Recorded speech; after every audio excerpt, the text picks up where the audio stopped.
She woke up long before the first light bled through the frost-rimmed windows of the women's dormitory.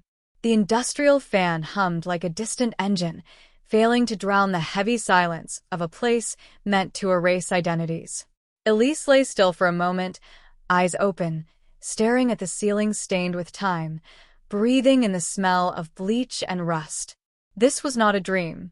She was Elise Martin, former MIT prodigy, inventor of a revolutionary quantum protocol, once celebrated in headlines, then buried in footnotes of a fabricated scandal. That name meant nothing here. To the staff, she was just Elise M., a middle-aged janitor assigned to night shifts and forgotten corridors in the basement of a tech conglomerate she once helped build. She sat up, her movements slow, deliberate. Her back ached from the steel cot, her hands stiff from last night's scrubbing. In the narrow locker next to her bed hung a gray uniform, creased and smelling faintly of ammonia. She dressed wordlessly, her face reflected for a moment in the metal door, unrecognizable even to herself. The sharp eyes were still there, but dimmed, buried under fatigue and loss. Outside, the compound stretched wide and sterile, flanked by razor-wire fences and security drones. Techno-optimism radiated from the digital billboards: innovation, Equality. future. Elise walked past them like a ghost drifting through someone else's life.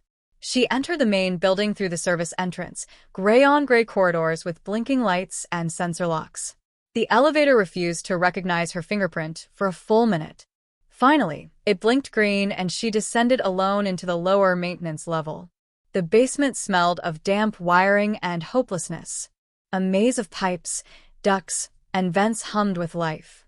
Somewhere above, algorithms were reshaping the world. Down here, the world forgot to care. Her shift began with the East Corridor, Data Archive Sublevel 2. Walls lined with heat-lock servers. She pushed the cart, mop balanced. Walls lined with heat-insulated panels, copper conduits whispering with encrypted information flows. Elise moved through the dim corridors with quiet precision. She wasn't cleaning anymore. She was studying. Every shift was a rehearsal.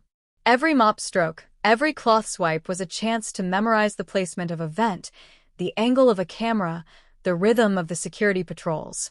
She had no blueprint, only instinct and years of intellectual rigor now repurposed for survival. But this morning was different. As she stepped into Sector B3, she felt it, the shift in air, the artificial stillness before a storm. Two men in matte black suits stood at the end of the corridor, one resting against the wall with false casualness, the other holding a clipboard that didn't belong to any janitorial audit Elise had ever seen. She kept walking, head slightly bowed, the way she had learned to do. They watched her. The one with the clipboard, sharp jawline, military gait, eyes like ice that had seen through people far too long, spoke first. "You're Elise M., right? Maintenance ID 206B? She nodded once. Her throat felt dry. "Routine verification. New protocols. Please stand still." He held up a retinal scanner. She didn't flinch, but inside, something tightened. That was not standard procedure. Maintenance IDs used fingerprint clearance, low-level, non-invasive. Retinal scans? That belonged to security tiers she was no longer supposed to have access to. The red light danced across her eye. A pause. Too long. He looked at his device. His jaw flexed. "We've got a variance here." The second man straightened from the wall, his hand near his belt. Elise saw the bulge of a non-lethal sidearm, the kind they used for asset containment, not janitor control. Her heartbeat slowed, not from fear, but calculation. She was being flagged. Not fully compromised, not yet. But someone somewhere was looking closer. "Might be a system error," the second man said, voice flat. "Or an old ghost in the code," the first murmured. Elise remained silent. Years of humiliation had taught her to swallow words, to let silence shield her better than any lie. They let her go. For now. As she walked away, she felt their eyes pressing into her back like heat sensors. A tingling on her skin, not from shame, but from the electric certainty that her time had started ticking faster. She had planned for months, quietly mapping the structure, recovering fragments of the system she once architected, tracking digital fingerprints of a deeper rot inside the company. She had intended to stay invisible longer. But ghosts, no matter how silent, eventually draw attention, especially when they know where the bodies are buried. That night, as she returned to her cot, Elise didn't sleep. She sat upright in the dark, her eyes open, listening. The fan hummed above like a broken timekeeper. Her heart beat slowly, deliberately, like a countdown. They had started looking. Now she would begin to remember louder. By the third week, the walls of the facility no longer whispered secrets to Elise. They screamed them. Subtle inconsistencies began surfacing like bruises on a rotting system, a misplaced line of code in a traffic log, an anomaly in thermal signatures at 3:17 a.m., a subtle but recurring spike in the encrypted frequencies around the executive command floor. She felt it in her bones. This place was a stage, and someone had started tightening the lights on her section. What had begun as routine surveillance had now morphed into something less procedural and more theatrical. Cameras began to linger longer when she passed. The guards' greetings grew colder, clipped, their eyes tracking her hands rather than her face. In the break room, the usual cafeteria buzz fell into an odd silence whenever she walked in. The looks weren't overtly hostile, just too calculated to be human.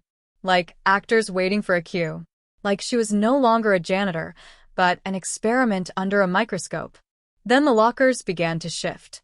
Her locker, number 18, always slightly rusted on the hinge, was pristine one morning.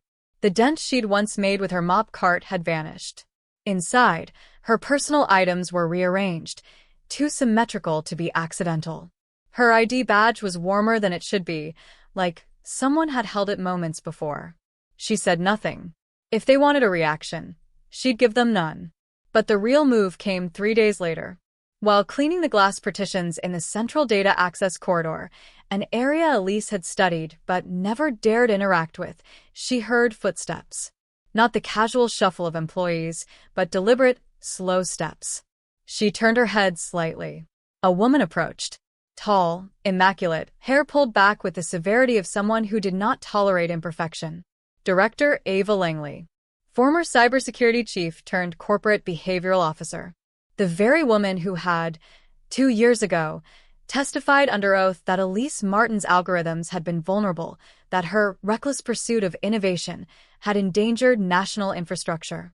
Elise had watched her on a monitor from her hospital bed, tubes in her arm, the word liability ringing through courtroom halls. Now here she was, smiling faintly, holding a tablet. "I've been watching you, Elise. Or should I say, Ms. Martin?" Elise paused, cloth still in hand, her reflection warping on the polished glass. She said nothing. "Relax. I'm not here to cause a scene. In fact, I admire your resilience.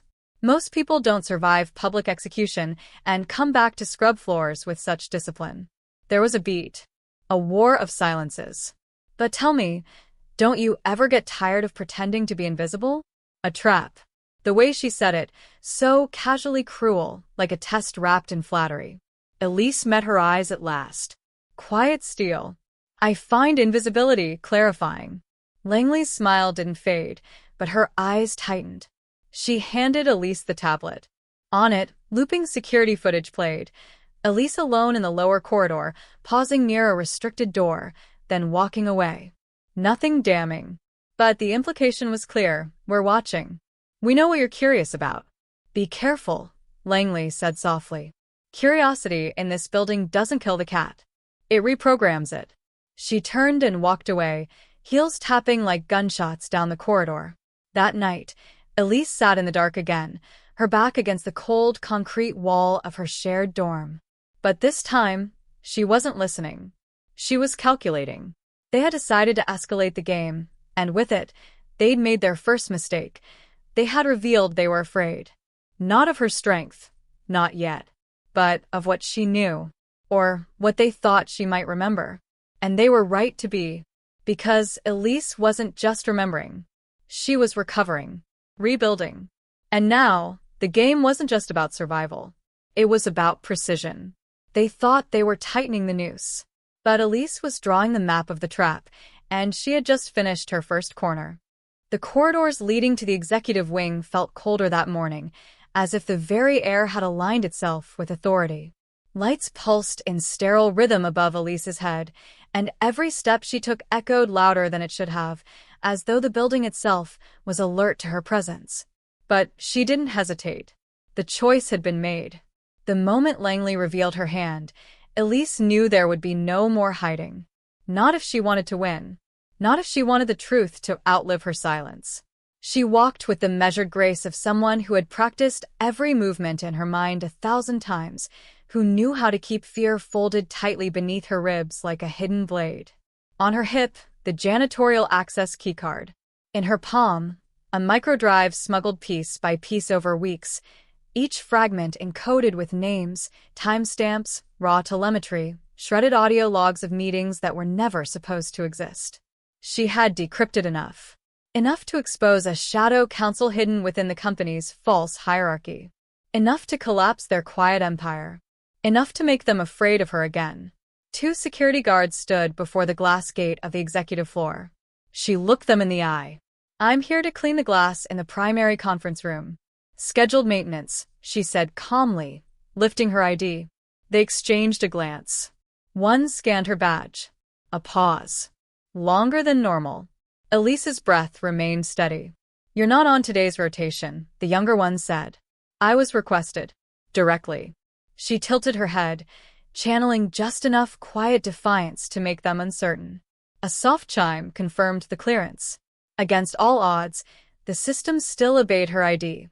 Proof of how deep her old code still lingered in the veins of the machine. Or perhaps someone on the inside had decided to bet on her. Someone who remembered what she had built. The gate hissed open. The executive floor was nothing like the sterile halls below. It was silent in a curated way, expensive silence, the kind purchased with secrets and blood. Transparent walls offered sweeping views of the skyline, far above the noise of the city. Here, power wasn't spoken. It was implied in every inch of polished marble, every perfectly arranged orchid, every unreadable glance from passing officials. And then she saw him, Ronald Cale, chairman, untouched, unrepentant.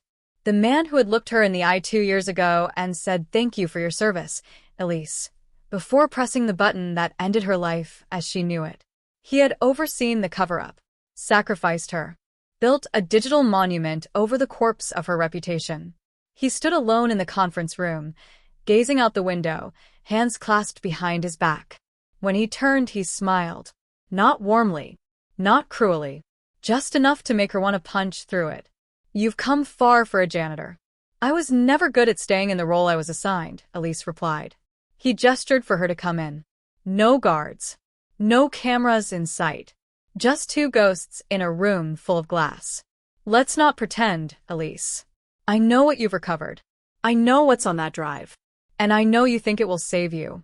Elise looked him squarely in the eye. "I don't need saving. I need remembering. And you? You need accountability." He chuckled, soft, condescending. "You were brilliant once. A mind that could have rewritten the infrastructure of nations. But brilliance without loyalty is a liability. You knew that when you coded the Omega Lattice. You made it too pure. Too transparent. Too ethical. It was meant to protect lives. And it did, until it threatened ours. There it was. The truth, uncloaked." Elise placed the microfiber cloth gently on the table. Then the drive. It slid across the glass like a weapon too elegant to scream. "The network's listening again. The old logs are live. This time, the code doesn't report to you." Cale's smile thinned. "You think exposure is justice? That truth will save you? You're a felon in the system, Elise. A ghost without citizenship. Who will listen?" She leaned in, voice low and steady. "The right people don't need to listen. They just need to see. And they will. You made me invisible. Now I'm going to haunt everything you built." A shadow flickered in Cale's eyes. Not fear, yet, but recognition. The dawning knowledge that the machine he thought he controlled had been rewired from the inside. And that the janitor he thought he buried had never left. She turned and walked out before he could speak again. No guard stopped her. No alarm sounded. The war had not begun with violence. It had begun with clarity. And now, power had been looked in the eye, and power had blinked. The rain began just as Elise stepped outside. It was the soft kind at first, barely more than mist, coating her shoulders with a shimmer of silver. But there was something about the way it fell, gentle and unwavering, that made her stop beneath the overhang and breathe in deeply, as if the city itself had chosen this exact moment to exhale with her. She clutched the worn canvas bag tighter, the microdrive still warm in her pocket, her fingers shaking from adrenaline, and something quieter beneath it, exhaustion. She didn't feel triumphant. She didn't feel safe. She felt unburied. The street was near empty, save for a few souls wrapped in coats and hurry. She could see the train platform down the block, flickering with amber lights, a cold wind sweeping wrappers across the concrete. But she didn't move toward it. Not yet. Instead, she turned right, walking deeper into the quiet maze of backstreets behind the corporation's headquarters, where the buildings no longer shined and the windows bore rust instead of mirrored glass. She knew this route. She'd walked it countless nights when she was no one, mopping floors and replacing filters in the ducts of a city that didn't care who she had been before. The laundromat was still there. And next to it, the little Korean diner with the broken neon sign that used to blink hope in fragmented light. She passed them. Her feet moved on memory now. At the edge of an alley, behind a crumbling brick wall and a locked utility gate, was the place where it had all begun, the service access bay where, 15 months ago, she had first been handed the shattered old laptop by a mechanic named Silo, who hadn't known what he was holding. It had taken her only minutes to recognize her own code buried inside that corrupted drive. Her code, twisted, rebranded, stripped of ethics and repurposed for surveillance and behavioral manipulation. That moment had been a rebirth. But now, standing here again, Elise realized it had also been something else. A betrayal. Not of her. By her. Because in chasing truth, in fighting to be heard, she had forgotten what mattered most. The ones left behind. The quiet casualties. The friend who slipped her cafeteria keys at night. The young programmer who once whispered, "I still believe you," before disappearing from the server logs. The janitor in the wheelchair who lost his job the day she broke into the restricted subnet. The kid from tech support who emailed her a backdoor password and was never seen again. They hadn't asked for a revolution. They had risked their peace for hers. And she hadn't gone back for them. Elise knelt slowly beside the wall, the rain wetting her jeans, mixing with the rusted scent of metal and moss. She took out a small envelope from her coat, worn, folded in half, stained at the corners. Inside was a list of names. No codes. No files. Just names. Those who had helped. Those who had vanished. Those who had believed. She unfolded it, stared at the ink bleeding under the mist. Then, quietly, she whispered each name, one by one, into the silence. As if they could hear her. As if the wind might carry them into some unseen ledger of the universe, where debts of honor are still recorded. No one answered. No voice returned. But something inside her shifted, like a knot untying. This was her apology. Not in words. Not in grand gestures. But in presence. In return. In remembrance. The rain grew heavier. She stood, face tilted up, letting the cold wash over her like absolution. She didn't wipe the tears from her face. Let the sky have them. Let the city drink her guilt. Let the silence hold her regret. Because apologies, real ones, don't always come with forgiveness. Sometimes, they come with the resolve to never forget. And in that quiet corner of a city ruled by lies, a woman once erased found her footing again. Not as a ghost, not as a hacker, not even as a hero, but as someone who remembered the cost. It began, not with code, nor confrontation, but with a question written in blue marker on the board. What is justice without dignity? No signature. No lecture. Just a question, hanging there like quiet thunder in the sterile air of room 207, where fluorescent lights buzzed softly and students filed in with caffeine on their breath and earbuds in their ears, still half asleep to the world around them. Elise stood by the window that morning, not behind the podium. Her presence was quieter now, no longer the woman who shuffled mop buckets or whispered to servers in the dark, but not yet the icon whispered about in encrypted forums either. She wore the same muted cardigan and black jeans as always, but something in her eyes had shifted. The weight had rearranged itself. It no longer crushed her. It held her upright. At first, no one noticed the change. Then one student, Zaria, the outspoken one with piercings and anger sharp enough to cut through pretense, read the question aloud, squinting at it. "That from a movie or something?" she asked, half-mocking. "No," Elise replied, her voice even, almost soft. "It's from here. From us." Zaria frowned. "Us who?" But Elise didn't answer. She walked to the board, underlined the word dignity once, then turned to face them, not as a lecturer, but as someone inviting the room into something deeper than syllabus bullet points and scheduled quizzes. And that was when the shift began. Over the days that followed, the course, Ethics in Data Systems, became less a class and more a reckoning. Elise didn't assign papers, she assigned silence. Observation. Reflection. She brought no PowerPoints, but invited students to trace real whistleblower cases, to follow the digital footprints of those who vanished after speaking out, to read chat logs between activists and bots pretending to be friends. The syllabus burned away like fog in sunlight. One day, she brought in a burnt laptop encased in resin. Just sat it on the table, surrounded by half-broken USBs and cracked RFID cards. No explanation. Only a sentence on the board again. "This cost someone their home." And the room went still. The students, many of them born into a world where data was a currency traded casually, began to ask different questions. Not about efficiency, but about harm. Not about what could be done, but what shouldn't be. Elise watched them quietly, resisting the urge to preach. This wasn't about her anymore. It was about what would outlive her. There were moments, though, small, tremulous ones, when she would glance at the back row and expect to see familiar faces. The night janitor, who used to sneak into the lectures from the back stairs. The mute IT intern who once doodled firewall maps in his notebook while pretending to be enrolled. The ghost of her younger self, face lit by terminal light, trying to be heard. But they were gone. And in their place were new eyes, new voices, rising with a kind of clarity Elise never thought she'd see again. She began leaving messages on the board before class. Questions, quotes, fragments of forbidden truths.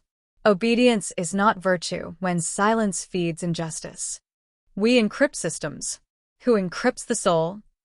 Students started arriving early, just to read them.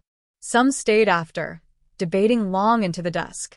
One afternoon, a boy with trembling hands asked her if she had ever lost everything for telling the truth. She met his eyes. Didn't blink. "Yes," she said. He didn't ask more. He didn't need to. The world outside her classroom still roared with power and distraction. Tech giants still masked theft and convenience, and truth was still bought, repackaged, and sold.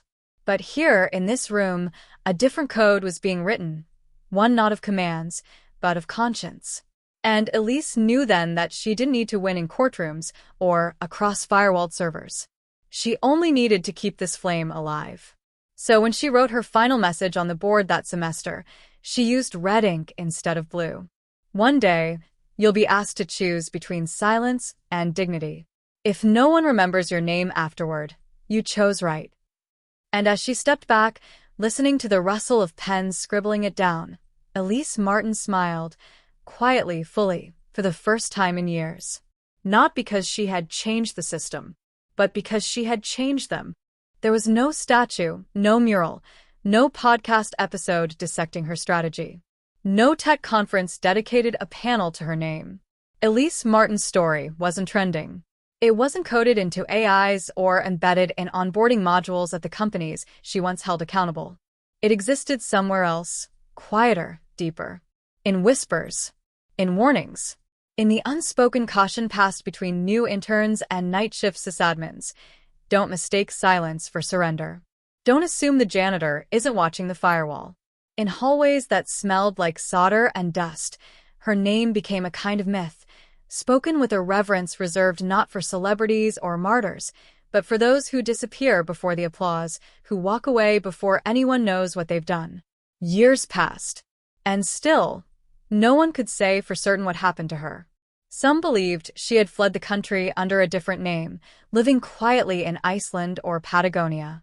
Others said she worked as a ghost consultant for ethical startups too scared to use her real identity. There were even rumors she had vanished inside the very servers she once sabotaged, her consciousness scattered in encrypted fragments across abandoned nodes like a digital ghost, watching, waiting. But the truth, as always, was simpler. Elise had chosen anonymity over admiration. She had rebuilt her life not with code or conflict, but with moments, intimate, mundane, profoundly human. Teaching at a public library under a different name. Helping seniors fix their phones. Volunteering at shelters, not as a guest speaker but as the one folding sheets, making tea, listening. Once, during a storm, a teenager showed up at the library asking for Ms. Elise. His hoodie was soaked, and his fingers trembled as he handed over a flash drive wrapped in foil. He wouldn't say where it came from, only that it felt wrong, and he remembered something she said. She didn't ask questions. She took the drive, burned the contents, wrote nothing down, and before he left, she pressed a hand to his shoulder and said, "You did the right thing, even if no one claps." He left changed. Not louder, just steadier. That was how the legend lived on, not in archives or headlines, but in the quiet integrity of those who met her, if only briefly, and walked away with their moral compass magnetized. In a mid-sized university across the state, a professor assigned her name in a fictional ethics case study, claiming it was based on a rumor from the early 2020s. Students debated her like a parable. Some admired her choices. Others said she should have fought louder, gone to the press, published the data. But one student, sitting at the back, silent most days, wrote in the margin of his notes, "She didn't shout because she didn't need to." Justice isn't always loud. And when that student later declined a lucrative job with a data mining conglomerate and instead launched a nonprofit offering privacy tools for low-income communities, no one knew why. But his eyes, when asked, carried a certainty that didn't come from textbooks. Elsewhere, in a cramped apartment in a city losing its light, an aging former whistleblower once saved by Elise read a short story in an underground zine. It told the tale of a woman who folded truth into silence, who walked through fire then stepped aside, letting others take the path without needing to know her name. There were no photos, no citations, just one line beneath the final paragraph. A legend doesn't always speak. Sometimes she listens, and in listening, she awakens the world. The old man folded the paper, wiped his glasses, and whispered, "Still watching us, aren't you?" Outside, the streetlights blinked to life. A cold wind swept through the alley, catching bits of torn flyers and laughter from a bar nearby. Life went on, imperfect, ungrateful, unresolved. But somewhere in the pattern, like a heartbeat beneath concrete and circuitry, Elise Martin remained, not in monuments, but in moments. Not as a name, but as a North Star. A legend without shouting. A fire without smoke. Proof that the quiet ones don't vanish. They endure.